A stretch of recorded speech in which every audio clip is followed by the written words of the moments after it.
కోనసీమ గుండెల్లో గుబులు, తరుముకొస్తున్న మోంతా తుఫాన్, తీర ప్రాంతాల్లో టెన్షన్. ఉప్పాడ తీరంలో తుఫాను ప్రభావం, ధ్వంసమైన బీచ్ రోడ్డు, కోతకు గురవుతున్న మత్స్యకారుల ఇళ్లు. మచిలీపట్నం తీరంలో అలజడి, 500 మీటర్ల ముందుకొచ్చిన సముద్రం, పునరావాస కేంద్రాలకు బాధితులు. భయపెడుతోన్న భీకర గాలులు, రాయలసీమ కోస్తా జిల్లాలకు అలర్ట్, ఉవ్వెత్తున ఎగిసిపడుతోన్న అలలు. నెల్లూరులో తుఫాన్ ఎఫెక్ట్, కుండపోతగా కురుస్తోన్న వాన, లోతట్టు ప్రాంతాలు జలమయం. నిజాంపట్నం హార్బర్లో అప్రమత్తత, 3వ నంబర్ ప్రమాద హెచ్చరిక జారీ, పెరిగిన గాలులు, అలల తీవ్రత. హంసల దీవి బీచ్ లో అలల ఉధృతి, పాలకాయ తిప్ప దగ్గర గేట్ల మూసివేత, పర్యాటకులకు అనుమతి నిరాకరణ. 17 జిల్లాలకు రెడ్ అలర్ట్, 5 జిల్లాలకు ఆరెంజ్ అలర్ట్, మరో 4 జిల్లాలకు యెల్లో అలర్ట్. ఇవాళ రేపు భారీ వర్షపాతం.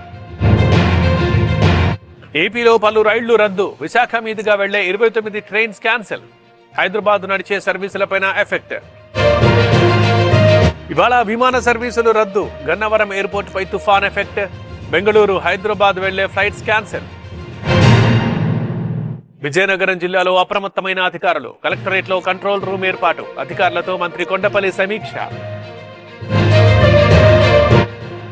12 జిల్లాల్లో నేటి నుంచి రేషన్ పంపిణీ, తుఫాను కారణంగా ముందే అందిస్తామన్న నాదెండ్ల, పెట్రోల్ డీజిల్ కొరత లేకుండా చూస్తామన్న మంత్రి. తెలంగాణపై మోంతా తుఫాన్ ప్రభావం, 3 జిల్లాలకు ఆరెంజ్ అలర్ట్, మరో 21 జిల్లాలకు యెల్లో అలర్ట్ జారీ. కర్నూలు బస్సు ప్రమాదంలో షాకింగ్ విషయాలు, బైక్ ని ఈడ్చికెళ్లిన కావేరీ బస్సు, తప్పించుకుంటూ వెళ్లిపోయిన 19 వాహనాలు. నేడు జూబ్లీహిల్స్ లో బీజేపీ మహాపాదయాత్ర, 60 శక్తి కేంద్రాల్లో ఒకేసారి నేతల ప్రచారం, పాల్గొంటున్న కేంద్ర మంత్రులు, ఎంపీలు, ఎమ్మెల్యేలు.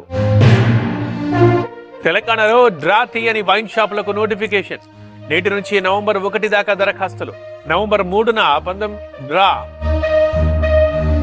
నేడు టీటీడీ పాలక మండలి సమావేశం, వైకుంఠ ద్వార దర్శనం 2 రోజులకు కుదించే అవకాశం, ఇప్పటిదాకా 10 రోజుల పాటు దర్శనం.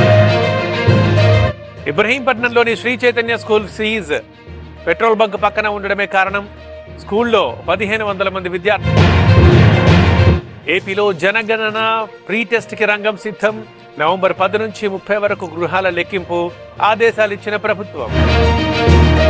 ఇవాటి నుంచి 12 రాష్ట్రాల్లో ఎస్ఐఆర్ ప్రక్రియ, 2026 ఫిబ్రవరి 7న ఓటర్ల తుది జాబితా, ఎన్నికల సంఘ నిర్ణయం.